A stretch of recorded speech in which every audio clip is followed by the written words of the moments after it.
In recent years, in the past 20 years or so, we've been seeing this prolonged drought in the region, which meant that, stream flows in the river are going down. It means storage in our reservoirs is going down. It also means that our ability to provide water to all these states is compromised. Welcome to Growing Impact, a podcast by the Institute of Energy and the Environment at Penn State. Each month, Growing Impact explores the projects of Penn State researchers who are solving some of the world's most challenging energy and environmental issues. Each project has been funded through a seed grant program that's facilitated through IEE. I'm your host, Kevin Slyman. The Southwest United States is home to the Colorado River, a 1,450-mile-long river that provides water to 7 states in the western U.S. on its way to Mexico. It's the 5th largest river in the United States. But in recent years, overuse of its water and a years-long drought have led to the river drying up. In this episode of Growing Impact, a team of researchers discusses the challenges surrounding the Colorado River and their project that looks to understand how climate change and agricultural adaptation will affect water availability in the Upper Colorado River Basin. My name is Antonia Hadjimichael. I'm an assistant professor in the Department of Geosciences, and my work generally revolves around planning for water resources, especially in the context of deep uncertainty about the future and complexity around human systems. This is Meetpal Gukul. I'm an assistant research professor in agricultural and biological engineering. My research is mainly around characterizing agricultural hydrology components. So I spend a lot of time working on measurement and modeling of evapotranspiration and topics around irrigation science, engineering, and management. Hi, I'm Alex Thames. I'm a PhD candidate working with Antonia and her group. I'm in the Department of Geoscience with a climate science dual title, and I'm working with Antonia on issues related to synthetic weather generation in the context of the relationship between precipitation, temperature, and agriculture. I'm Sibin Raj. I'm a faculty in Department of Ag and Bioengineering and Civil and Environmental Engineering Department. So I have dual appointment. So my work is mostly with eco-hydrological modeling. So we try to ask different what-if questions with models. Well, again, thank you all for being here. I really appreciate your time and your willingness to dive into this project. So can we discuss the Southwest United States? There are challenges with water in the Southwest, as many of us know. Can we talk a little bit about climate change and maybe other factors, if there are other factors, impacting water availability in the Southwest U.S.? Most of the Southwestern United States, and that includes states like Colorado, New Mexico, Utah, Wyoming, California, Arizona, Nevada, I think I listed everything, as well as some states in northern Mexico actually depend on Colorado River water. And that essentially translates to over $1 trillion in economic activity that depends on that water. And that water is allocated for over 100 years now through several agreements that the states have between them, as well as international agreements they have with Mexico. And in recent years, in the past 20 years or so, we've been seeing this prolonged drought in the region, which meant that, stream flows in the river are going down. It means storage in our reservoirs is going down. It also means that our ability to provide water to all these states is compromised. The Colorado River is a large river. It's 1,450 miles long. I just wanted to see the areas. So because I don't know how many people know where the Colorado River runs. Yeah, so it has headwaters up within the state of Colorado. Mm-hmm. Some are in Utah and Wyoming, and it comes all the way down. It ends in Mexico. Okay. So it's pretty large. Yeah. I think there's over 5 million acres of agricultural land that depend on it. And really a lot of that land, it is on those states, but it produces food or crops that feed cows. They produce food and vegetables for the rest of the states too. So it's not just, it might seem at the face of it that it's just the states that depend on Colorado River water, but in reality, a lot of the food production we depend on throughout the nation depends on it too. One reason why we don't hear about Colorado River Basin is we are in the eastern side, right? So in this side, we always talk about Chesapeake Bay, and we don't hear much about the issues in the western watersheds. Here we talk more about the water quality, not the water quantity. So when the water is limited, so it goes like that, right? Like when the water is limited, we start talking about the water quantity, and when the water is available, then we start thinking about, okay, now the quantity is okay. Now we need to think about the quality. Antonia, you alluded to this idea. There are legal complexities with water in the Western U.S. Do you have anything else, or does anyone else have any other thoughts on how these legal complexities make water sharing and usage more challenging in this area?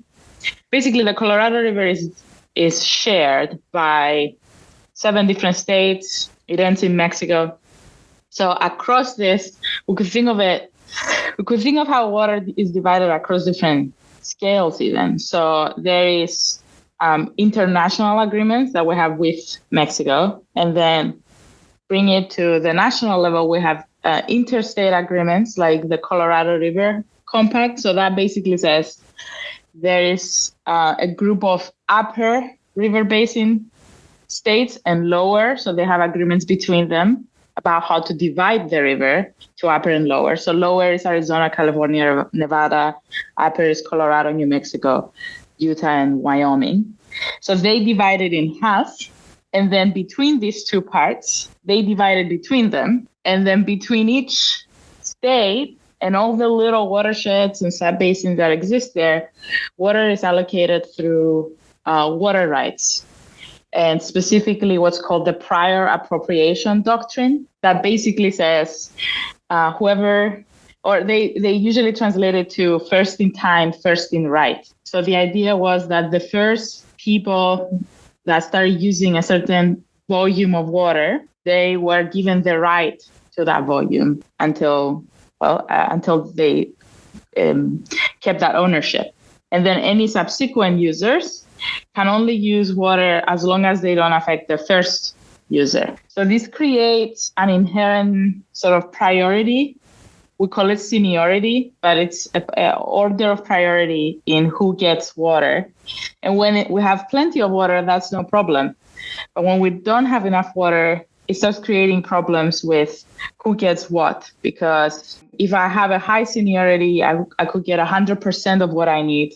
And if I have a low seniority, or what they call, I'm a junior user, sometimes they refer to them as that, I might get nothing. So when we are in a phase of drought, like right now, the impacts of that drought are very disproportionate among users, which I think makes it a very interesting sort of human-water interaction. I do want to add a little bit around the impacts of climate change on water availability. I like to look at it as a supply and a demand issue. So let's say we look at the demand perspective, just talking about what the environment looks like. So there's a term that we often use, it's called evaporator demand, which is basically the thirst factor or the capacity of the atmosphere to get the water evaporated from the surface. And to just simply put it, I think the best way to explain it would be, let's say you grow grass, just simple grass, and it's now taking more than 100 millimeters of extra water that gets evaporated from this grass or to what is needed to grow that grass surface than it took some 3 to 4 decades ago. And that's a huge change in demand. And then supply side, again, going back to Antonia's comments around the headwaters and the snow melt is another aspect, I guess, because the snow melt, as I understand, is happening earlier and earlier in the season. So we get a lot of that flow in the river earlier in spring when the demand is low. But when the demand is high, at least from the agricultural perspective, in let's say peak flow or peak demand time in July, we don't have much of that flow coming in. So there is this trade-off between what the supply is and what the environmental demand is. Is it accurate that the snowpack in generally is less? And so even the snow melt, then even it might be happening earlier, but it's also, and it results in less water flowing down into the rivers? Yes, there is some variability around the snowpack itself, but so I would say, yes, you're correct, Kevin, in saying that the combination of snowpack itself accumulated in the dormant season, and then the timing of snow melt, so they both determine what the flow rates are going to be. The point that Mithal is making is very important here, because it's not just, so if Colorado River water was only going to municipal use, you could argue that maybe, okay, we're diminishing the supply and then demand, grows with population or something else. In this case, because most of it is agriculture, that climate interaction that Mithal mentioned becomes very key, because it affects both sides of like how much we have and how much we need. And they're both exacerbating each other in a way. That's correct. So there's no shortage of challenges. That's for sure. So let's talk about the sectors that are being affected by this. Can you provide examples of whether it's individuals or organizations or states, maybe, and illustrate that can illustrate some of these changes, and maybe even dive into a little bit of who's using the water and from the Colorado River? I guess the way that I think about it is that any sector influenced by water or temperature could really be affected by these changes to water availability. So I guess in that respect, kind of any sector or almost every sector is affected. But far and away, the agricultural sector is probably the most affected. I saw a report that was pulling their statistics from a paper from the New York Times that suggested that nearly 80% of all the water consumed in the Colorado River Basin is done by the agricultural sector. And then there's other, industrial and residential elements, but far and away, 4/5 of all the water is going towards agriculture. And amongst that 80%, most of that is going towards alfalfa and other grass hays. So it's livestock food. So you can see that most of the actual supply and demand in both of those cases is actually going towards livestock for humans, right? Human consumption, effectively. So water and temperature also, as thinking a little bit more about my research and my, expertise in this, since I'm perhaps the lowest on the rungs amongst the other three people here. Water and temperature directly influence agriculture, though there's like obvious mechanisms through which that happens. Things like evapotranspiration, where the amount of water is required to supply a field, how much rainfall there is. These are the kind of factors that might go into figuring out how a field could be irrigated and how much water it actually requires. How humid is the air? How likely is it that water can evaporate in these circumstances? How hot and cold? These are all the different kinds of relationships that precipitation and temperature have with agriculture. But other times that influence isn't necessarily immediately obvious, not as direct as these physical climate stressors, especially when we're thinking about precipitation and temperature, where a hotter day may require more water, or a hotter day or a hotter period of time may require more water to effectively supply it. And also, as we were talking about, the demand is higher because now you've lost water through these processes too. So it's not simply, there's these direct relationships in, the agricultural evapotranspiration equations that we're thinking about, but there's also this feedback, this positive feedback between temperature and precipitation that actually exacerbates this relationship and the issues of supply and demand for water management here. Let's say I'm an agricultural producer in a region where drought is prevalent, and then I'm also a junior water right user, and I don't have access to the optimal amount of. So what does that look for me? So basically, it hurts my profitability as a producer, right? And that could mean having a year where I just keep my land fallow, so I don't grow anything, or I grow the same crop with a lesser amount of water, so I don't achieve the optimum productivity that I should have, or I start thinking about my crop choices. So those are some of the pressures that I would start feel as examples when I encountered that shortage in water. Now, there are also some incentive programs offered by the state and federal. There are programs that would let you get some cash payments in return for keeping your land fallow. So those are some of the decisions and some of the trade-offs that our producers have to start thinking about as these problems grow. I think it's in your abstract, if I remember correctly, where I read this, you talk about the term stakeholder trade-offs. Can we define stakeholders in this area? And so who are the stakeholders? And can we maybe talk a little bit about what stakeholder trade-offs are? The region that we are starting to study is a sub-basin of the Colorado, which I think we haven't mentioned yet. We call it the Upper Colorado River Basin within the state of Colorado. So it's a little watershed within the broader region. And it faces similar problems that the other sub-basins face. But when we talk about trade-offs there, oftentimes we talk about this difference in rights. So who has and who doesn't have water. But also that means that cities like Denver or municipal water providers face a lot of risk in their supply, and then they start purchasing, or it's called oftentimes buy and dry. They start acquiring agricultural water rights to meet municipal demands. So that creates this tension between the two, where if I'm buying an agricultural water right, drying the farm, that might mean jobs are getting affected, communities are getting affected. So there is a sense of loss there. And then another thing that came up, actually in talking with Mitpal, one of our first meetings, we talked a lot about using different irrigation methods and how that might affect water availability for downstream users. So if I'm in a watershed and I irrigate upstream, how I irrigate affects people downstream. Yeah, that's a great point. And I think the model that Alex and Antonia are working on would give us more insights regarding numbers. But conceptually, that has to do a lot with the efficiency with which each of these irrigation systems operate.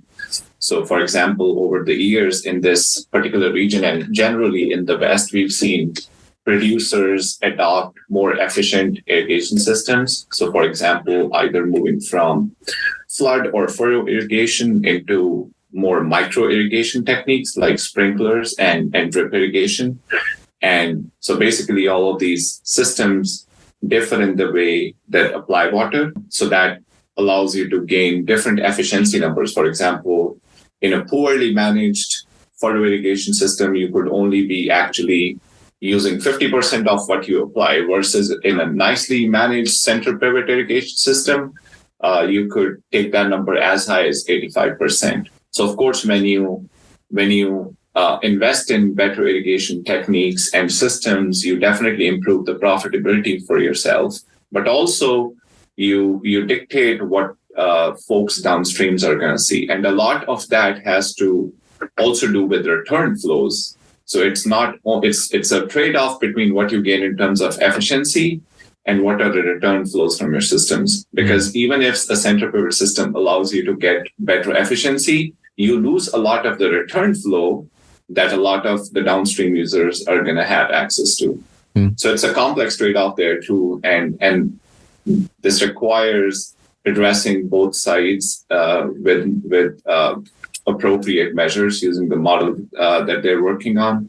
Are there a number of individuals or groups using water inefficiently and then therefore causing challenges for other water users? Is that one of the things that you happen to be seeing, you're observing? And is there any idea as to why? Is it maybe a cost thing or other issues that might be impacting that? That's a great question, Kevin. So in terms of, there's two dimensions to this. So first, one adaptation could be just moving to better irrigation systems. I would say the bulk of that shift has happened already in the past decades. But the other dimension is within the same system that you have, how better are you scheduling your irrigations? Now, this is also very complex in a region like this because, let's say, as an irrigation engineer, I'm always in favor of using some kind of data sensing and analytics to schedule irrigations. But it would be much more complex in this region because a lot of farmers don't have untimed access to water. So they're already constrained by when they would get water. So they are not in the best position to use a lot of these sensing techniques to schedule their irrigations. Of course, a subsection of the farmers would be very happy in investing in these techniques and sensing techniques to schedule irrigations, but a lot of the farmers are already constrained by the supplier. Farmers have been adapting to changes in the landscape for centuries. Are there differences between what we're seeing now and maybe what has happened historically? Are there differences?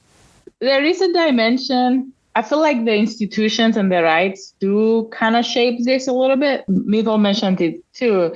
It's not like if you're in the Midwest or in the East and you're a farm, your access to water is different. So you could maybe invest in technologies or something else that kind of works with what you have. The institutional structure being so fundamental to the Southwest means that they kind of have to work with the right that they have. At the same time, if you have a very senior right, so your supply is always there and safe, some of those farmers don't have to worry as much about efficiency because they just have a right to that water. So some of them, I'm not saying a lot of them, but some of them could flood irrigate, which is a very inefficient way of irrigating because they have the right to. They have that water and it's safe and it's always there. So I wouldn't feel comfortable talking about adaptation over this century timescale, but I feel like there is adaptation happening and it's very much interacting with this institutional context that they are embedded on. So we see them adapt in different ways because of that too. Can you define hydroclimatic and what are hydroclimatic stressors? So when we think about hydroclimatic, that's the adjective form of the hydroclimate, right? And the hydroclimate is a term in the earth sciences that includes the fields, combines the fields of hydrology and climate science in a way that kind of emphasizes the impacts of one on the other and then vice versa. Often these are used in conjunction with things like hydroclimatic events or extremes, which are kind of moments in time, like spatiotemporal objects, basically, that describe either compounding interactions between these two fields that exacerbate each other, which is sort of what I was talking about a little bit earlier in my previous response. It's kind of broadly due, this interaction between these two systems is this strong temperature dependence on the hydrological processes. Now, stressors are groups or individual kinds of events or interactions that either stress or strain a system. So if we're talking about hydroclimatic stressors in this case, you can think about these as events or extremes that push the hydrological or climate system in, I'm going to describe it as novel directions in this case. So higher temperatures would be compounded with reduced rainfall, which may be compounded with lesser stream flow, which may be compounded with earlier snow melt. All of these things are interacting with each other. And it's, I think, especially true when we talk about the hydroclimate, that we describe the interactions of these systems as opposed to just these individual pieces that comprise it. Let's discuss your project. Can you provide an overview of it and share your goals? Well, the overview of the project is that essentially I've been working in this region for a while and I've been seeing this quantifying the stressors and trying to understand what they mean for the different users of water. But the presence of agriculture is so, I guess, fundamental to the water balance, even where the water goes and who takes it and who doesn't. So I felt that it would be very interesting to approach Sibin and Meeple and sort of bring in their expertise to better understand how that interaction plays out, especially in the context of potentially increasing stress. So the idea would be to focus in one sub-basin of the Colorado and utilize some of the existing skills that we have and tools that we have, along with the new expertise in agricultural modeling and interactions with the water system, sort of quantify how hydroclimatic stress would affect the region, especially considering the agricultural interactions. And what I think makes this case study interesting is that the state of Colorado develops these models that are pretty unique in how detailed and well documented they are. So they are really models of allocation. So it's not a hydrologic model that would describe, how precipitation ends up in the stream. It's an allocation model that basically takes how much water we have and allocates it to the different users. And because of how detailed and well supported these models are in the state of Colorado, that allows us to ask questions like the questions that we're trying to ask. So does the increasing hydroclimatic stress interact with the agricultural sector to shape impacts for everybody in the region, especially considering the rights? We understand that, increasing hydroclimatic stress, so things getting drier and hotter, in simpler terms, things getting drier and hotter, we know that they're going to affect the region. But exactly how much that effect will be and who will bear it is kind of hard to quantify if you ignore that fundamental interaction with agriculture that we've been talking about, and also the fact that the water is not allocated to everybody at the same time and at the same amount. So actually quantifying that effect is one of the key sort of goals of the project. And then also in general, we talk a lot about, I think all of us here are in the space of what we would call like human natural systems in the space of water. And that's more of a more recent direction in the literature that really recognizes this fundamental relationship between humans and their environment. And we have a lot of science from the hydrology side, maybe, and we have some science from like the economics literature or like legal aspects, but actually putting it together and putting numbers on that interaction, I feel like it's an important innovation here. Your abstract talks about synthetic weather generation. Can you expand on that? What are we talking about when you say synthetic weather generation? Synthetic weather generation, which also you'll see in the literature as stochastic weather generation sometimes, it's describing a technique that modelers can use that directly produces indefinitely long sequences of weather variables or hydroclimatic variables. In our case, we're interested in precipitation and temperature, but I've seen other cases in the literature where they're interested in things like solar radiation, not just temperature, but mins and maxes for temperatures across a given period of time. You could even, I think they had things like average wind direction I've seen. But basically, the idea of the sequence of weather variables that you can produce is that this generator can also match and maintain the region's local temporal and spatial correlations. So for your model, it's really important that the data that you're feeding into it is validated against what you've seen historically. And this synthetic weather generator does a good job of producing new combinations of precipitation and temperature, in my case, that match this region in the Upper Colorado River Basin, the correlations in space and time, and we can get these totally new combinations that we haven't seen historically, which is a real benefit to the system because now we're testing a bunch of completely novel situations that historically haven't been investigated yet. In our case, when we're looking at this bottom-up approach, we're kind of throwing everything at the model, all these new novel combinations, and then after we've explored all of them in this exploratory modeling philosophical lens, we can then look at the outcomes and see which outcomes are important to stakeholders. So the bottom-up approach is basically saying, I know what I care about locally, so how about I go discover what futures matter to me? So I flip that problem upside down and I explore all sorts of different combinations of things that could put me in a desirable or undesirable thing. And then I go say, okay, this is consistent with global scale climate projections, or this is a highly unlikely, implausible situation I will never find myself in, so I won't worry about it. So it kind of flips the problem on its head to make sure that whatever impacts that we are calculating are directly relevant to the people and the stakeholders that are affected by them.